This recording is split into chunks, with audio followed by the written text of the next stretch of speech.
play. Like, have fun with your emails. Try new things, experiment. This is one of my favorite things about email communication because it's you showing up directly inside of someone's inbox.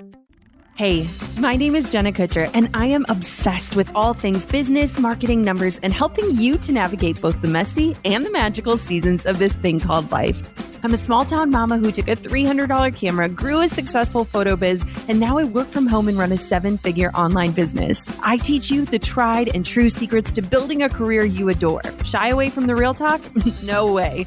Money, hardship, growth, loss, and marketing are all topics we discuss here. Think of this as your one-stop shop for happy hour with a gal pal mixed with business school. Pull up a seat, make sure you're cozy, and get ready to be challenged and encouraged while you learn. This is the Goal Digger Podcast.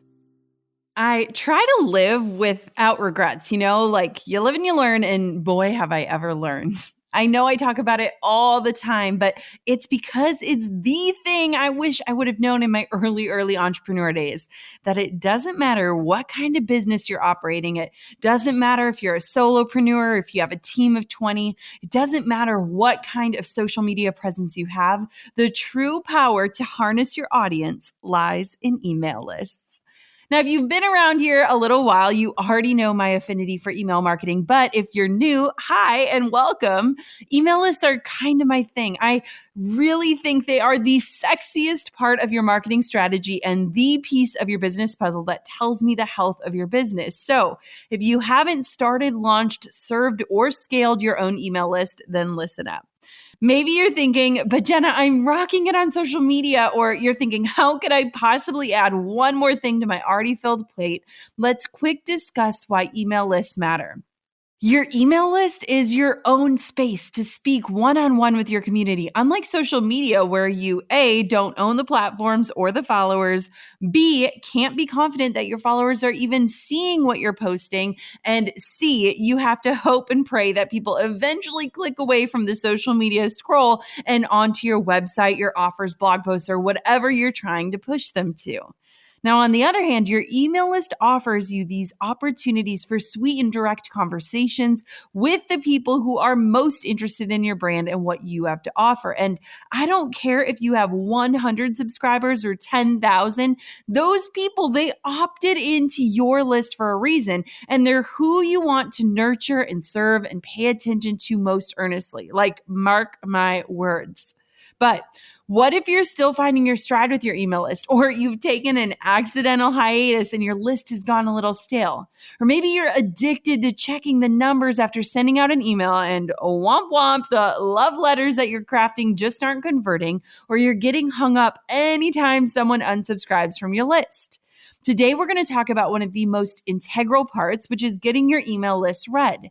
I'm going to equip you with the tools to make sure every time someone hears that little "you've got mail" voice in their head and sees an email from you land in their inbox, they are stoked to open it and read it. Oh, and P.S., if you're still stuck in the phase of, I know I need an email list, but I seriously have zero clue on where to start or how to do it or where to send people to even sign up, head to listbuildchallenge.com and join my totally free 5-day list building mini course that walks you through step by step. Yes, there are even tech tutorials awaiting you. Again, that is listbuildchallenge.com to get started. All right, let's dive onto the show. Ready to start or grow your email list with a female-founded email service provider doing email marketing right? Start a free 30-day trial plus get 50% off your monthly subscription at jennakutcher.com/flowdesk. That's jennakutcher.com/FLODESK. Tailwind is Team Jenna Kutcher's favorite Pinterest and Instagram tool. Plan your feed, link your Instagram posts, track insights and analytics, schedule pins, and more, all with a trusted Pinterest and Instagram partner. Start your free trial and get $30 off your subscription at tailwindapp.com/Jenna. The first thing to note is that pretty much every email provider out there provides your open rate information, meaning the amount of your list that opened the email that you sent. And so you want to start poking around into the analytics to see where you're at. Now, trust me, I love digging into the analytics too, and they can be so eye-opening for knowing what to send and how to adjust your strategy. But one thing you cannot do is take them personally. Let the equations and the numerical evidence provide insight without pulling your emotions in too deeply. The numbers are merely just hints as you adjust and experiment with your email list. While those numbers give you concrete evidence in how your email marketing is doing, I want for you to look at them more so as indicators that can help you shift something in a way that will yield greater results. Let those numbers guide you, but not dictate you. And if you're refreshing your analytics and not liking what you see, know that those numbers don't mean that it's just time to up and quit your email list and try something else. Trust me, if you have an email list to begin with, that's half the battle and you're doing something right. So what we want to focus on is our open rate. Again, this is the percentage of your list that opens and reads your emails. Email is a powerful tool, but it is way more powerful when you get people who are eager to open what you've sent. If you can get to a good range with your open rate, then you should feel pretty confident about your email marketing efforts. So maybe you're thinking, well, what is a good range? Experts say that we should aim to have between a 15 to 25% open rate to indicate healthy email performance. I like to err a little bit higher and aim for 30 to 35%, but I want for you to kind of understand that that's a ballpark we're aiming for. So if you have 100 people on your list, you're doing pretty dang well if 15 to 25 of them open up your emails. That's just up to a quarter of your email list that needs to open on up. And occasionally that number might spike or dip, but the goal to aim for is an average of 15 to 25% for that open rate. So what do you do if you're consistently below that marker? Like I said, don't stress out. This is totally fixable and figure outable, as my friend Marie Forleo would say. Everything in business can shift by playing with new strategies and techniques. And today I'm going to walk you through a few methods for improving your open rate, aka getting those love letters seen by the people who need to see them. And while we'll talk about the importance of subject lines, that's not the end all be all when it comes to open rates. So let's get into all the nitty gritty tips and tricks you need to know about getting those emails opened up consistently. So first, let's look at the most obvious starting point, right? If someone's going to open your email, it's likely going to be because of the subject line. Now, like I mentioned, subject lines aren't the only determiner of whether or not your people will open up the email, but they certainly play a majorly significant role. So let me be real with you. If your subject lines stink, no one's going to want to see what's actually in the email itself. But like so many copywriting strategies, nailing subject lines takes some experimenting to find out what works for your brand, your audience, and your voice.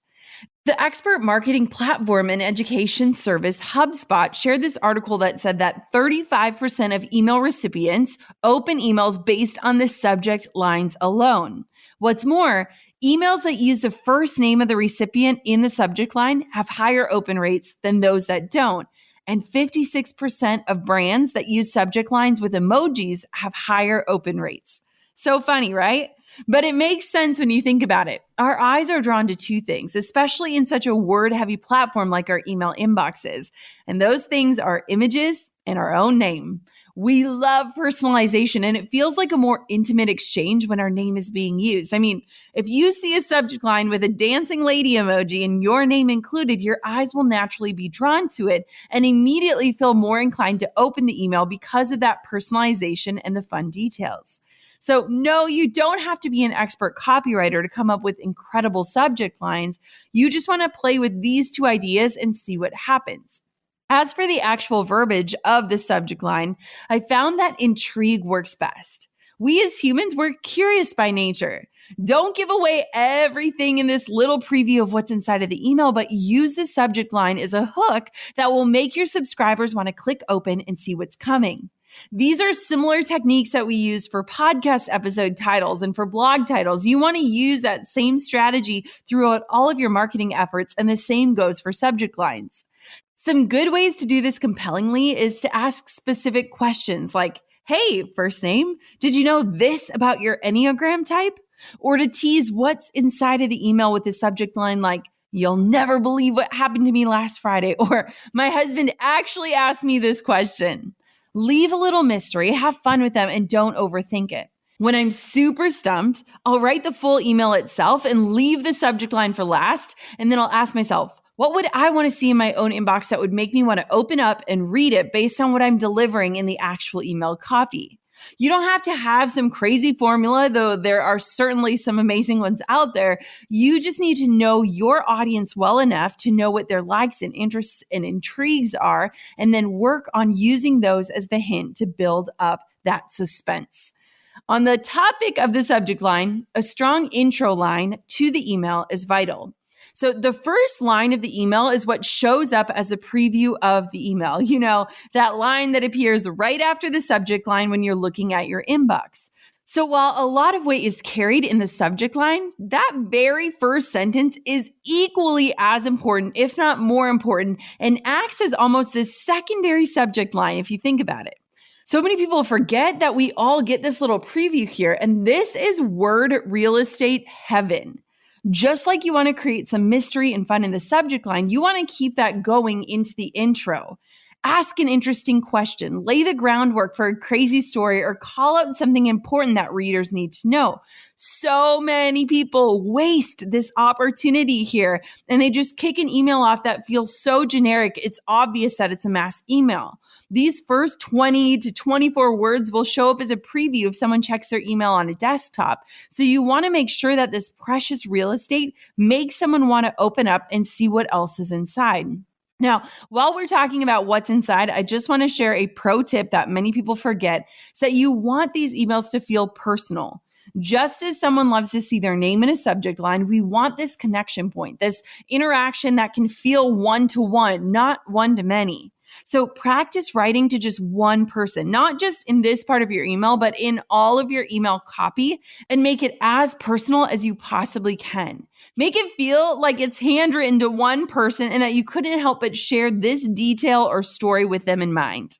Writing in vague or very little detail to the masses, or even using plural phrases like, hey, you guys, or hi, friends, can make emails seem so much less personal, and in turn, they carry less impact and drive less results. But when you can infuse a person's first name and speak directly to them singularly, you are dialing into a conversation more than just making them feel like they're one in a crowd, and it will drive greater results for you when it comes to email marketing.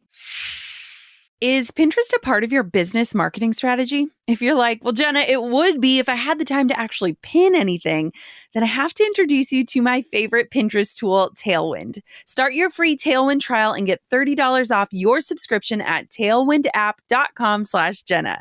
Now Tailwind is making Pinterest strategy even easier with the new Tailwind Create. With Tailwind Create, you can create beautiful pins fast so you can get new eyes on your content ASAP. You can generate personalized and fine-tuned pins to drive traffic to your content. Each pin design in Tailwind Create was built with Pinterest creative best practices in mind, so you know their strategy is on point, and not to mention they're beautiful. I love that the design, upload, and pinning happens all in one place, so you never have to download, upload, or organize your files. It is so fast. Tailwind is an official Pinterest partner, so you can have confidence that your account is in good hands. Manage your Pinterest strategy with Tailwind and try the new Tailwind Create. Get started with a free trial plus $30 off your subscription when you sign up at tailwindapp.com/Jenna. That's tailwindapp.com/Jenna. If you're ready to start and grow your email list, or your list is already growing and you're fed up with your current provider, you need Flowdesk. Use my link to get half off of your subscription. That's $19 a month for life at jennakutcher.com/Flowdesk. The female founders, Martha and Rebecca, saw all the issues in the email world and decided to do something about it. The result is Flowdesk, an easy to use, intuitive, and beautiful solution to email marketing. I've heard it all before when it comes to starting and growing an email list. No time to learn graphic design. What do you even say to your list? How do I get opt-ins on my site so people even want to join in the first place? I don't have a website, let alone a list. You don't need to learn how to be a copywriter and graphic designer and website developer to start and grow your email list. Flowdesk includes beautifully designed templates, many with pre-written copy that you can use and adapt for your brand's voice. You can create forms and pop-ups for opt-ins even if you don't have a website yet. plus behind the scenes insights to track your progress and your email success. You'll have unlimited everything. There's no subscription tier. It's all yours from day one so that you can learn, grow, implement, and market to your list for just $19 a month. No limits, no locked templates, all of the features you need to grow and serve your email list. Your monthly subscription is $19 a month if you sign up at jennakutcher.com/flowdesk. That's jennakutcher.com/FLODESK. Now, on that note, make sure that you're showing up consistently in the inboxes of your email friends. I get it. Consistency is probably one of the most challenging pieces of any content creation, be it for email or social media or your podcast or your blog. But consistency is queen when it comes to building relationships and trust with your audience. You don't need to send emails 3 times a week at the exact same time each day you do it, but aim for once a week or even every other week on the same-ish day so that your audience begins to know and trust you, and they know that they can expect when they'll hear from you and with what sort of information. If we want to get into more of the nitty-gritty consistency piece, did you know that according to 10 email marketing studies, Tuesday is the best day of the week to send emails? Plus, well over half of adults check their email immediately after waking up, which I know is kind of sad, but totally true. And I am 100% guilty of this too. So if you're not sure how to build a consistent schedule for emailing, start there. Schedule emails to go out on Tuesday mornings first thing and just see what that does to your analytics. Or maybe you can just say, screw that advice altogether. Maybe you're like, Jenna, I know my audience and I know that they're way more active on their email in the evenings or on the weekends or on Monday afternoons. If you already have this insight or you know your user habits with confidence, then awesome. Use that valuable information to your advantage. But the point is to pick a time and day and just stick to it. Show up, no excuses. I personally love to batch email content creation and knock out a month or so of newsletters at one time so that my team and I can get them all prepared and tested and scheduled to send out on the corresponding dates. And maybe that's what you need to do too in order to create a schedule that's easy for you to commit to and stick with. Batch working allows us to see the overarching strategy to what we're doing for that entire month and allows us to write out our content to make sure that we're serving and educating in a way that reaches our audience and makes our emails valuable to them. If you've never tried it, I double dare you to sit down and just map out and write out 1 month's worth of emails and just see how it feels. Think about it. You're probably responding to 10, 20, maybe even 30 emails a day. What would it look like if you just strategically sat down and wrote 4 of them? Like, it'll help you create consistency and cohesiveness in your messaging while giving you the confidence of knowing that your strategy is being executed throughout the communications for that month. And the best part is that you can set it and forget it. Either way, once you begin appearing in your people's inboxes, same time and place, they'll get used to you showing up then and there, and it builds a level of consistency and trust that, yep, you've guessed it, helps get your emails opened more regularly. Whatever you do, just don't be that person that only reaches out when you have something for sale and then disappears again until the next time you're pitching something. Email lists work because they give you an intimate opportunity to serve, and then invite your audience into an offer. It literally earns you the right to sell. The next way to ensure your emails are getting opened has to do with who it is you're sending them to.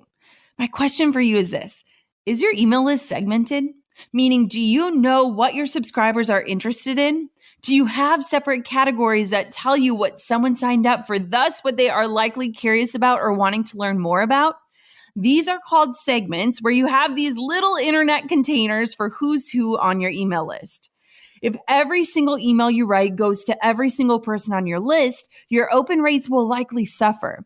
We open and engage with content that's most relevant to us, right? Like, think about your own user habits. You don't open every single generic email that's clearly intended for everyone and their dog in your inbox. And you certainly don't open the ones that have zero relevance to you. In fact, these are the emails you likely ultimately unsubscribe from or hit the spam button on. And we do not want any of that for our own emails that we're sending out, do we? Segmenting your list into smart categories can be so beneficial for your health and your results of your email list. In fact, my company's pop-up provider, OptiMonster, shared in an article that 39% of marketers with segmented lists experience higher open rates and 28% experience lower unsubscribe rates. That's a big reason to split up your list, if you ask me. And a simple way to do it is by looking at subscriber behaviors. For example, if someone bought a product from you, you would send them different emails than those who haven't purchased anything yet. Another way to do this is based on demographics, things like where people live, their interests, subjects they care about, or what they do for a living. It also allows you to not over promote to people who might not be interested or try to sell the same offer to someone who has already been a customer of yours. Can you see how segmenting can help the integrity of your list and help your emails truly provide the value the subscriber was hoping for when they handed over their email address? One of the best ways to segment your list is through, I don't know if you'll guess it, quizzes. So not only do quizzes give someone this epic reason to subscribe to get their results by giving you their email address, but they also give you a chance to ask a few meaningful questions peppered into your quiz that give you the insight needed to segment your audience in a way that will allow you to communicate and meet their needs or meet them where they're at on a whole new level. I've gotten over 90,000 new email subscribers from just one quiz alone, and it's a huge way that we both grow my list, but also segment it. Our favorite quiz platform is Interact. You can check them out at JennaLovesInteract.com. And I believe if you use the code GoalDigger, you can also save 15% off your subscription. Again, that's JennaLovesInteract.com and the code GoalDigger. You can go and make your first quiz totally for free. And not only is it going to be an epic list builder, but it's going to help you segment your list in a meaningful way. Segmenting your list allows you to further tailor the content to match what your subscribers need, which again builds more trust with them. They'll be more likely to open emails that make sense for their needs and interests. Next up, I want for you to be sure that you do what I love to call a list scrub once or twice a year. It's a simple but often overlooked piece of managing your email list. It's scrubbing it. Yes, doing a good old-fashioned spring cleaning of your subscribers. And it might sound a little harsh, but it's really not. Over time, people change email addresses or may no longer have a need for what you're offering, and that's okay. It's important to look at the health of your email list, and that means making sure that your subscribers are engaging with your content. To keep your email list active and healthy, it's a good idea to look through your subscribers 1 or 2 times a year or even once a quarter to see who hasn't engaged with your emails for the last 6 months or longer. Since many email providers charge you per your list size, it's also a wise way to save money because you don't want to be paying to send out emails to people who don't care or don't read them. You can either remove people from your list or even send a short re-engagement email to check in before letting them know that you'll be removing them, assuming that they don't want to get your emails any longer. A re-engagement email just looks like what you think it would. Tell them you've noticed they haven't opened or engaged with your emails lately. Ask them if they need something specific from you and let them know if you don't hear back soon, you'll kindly remove them from your list and free up space in their inbox.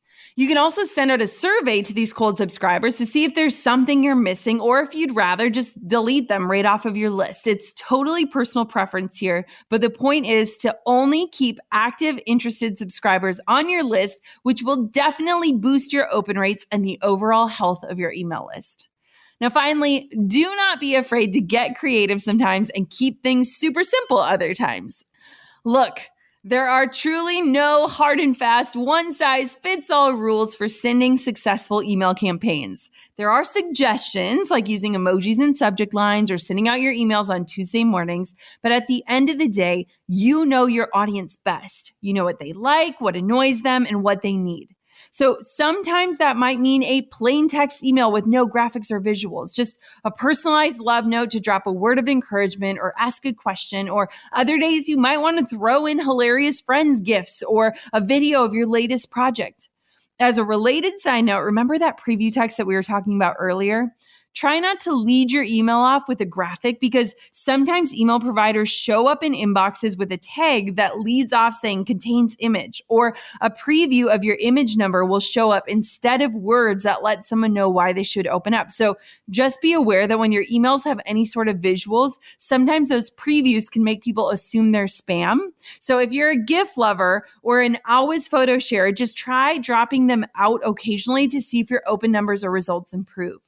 Oh, and speaking of spam, I know someone is going to ask this, so I want to beat you to it. Yes, spam filters are real. And yes, sometimes our well thought out content can land us in spam land.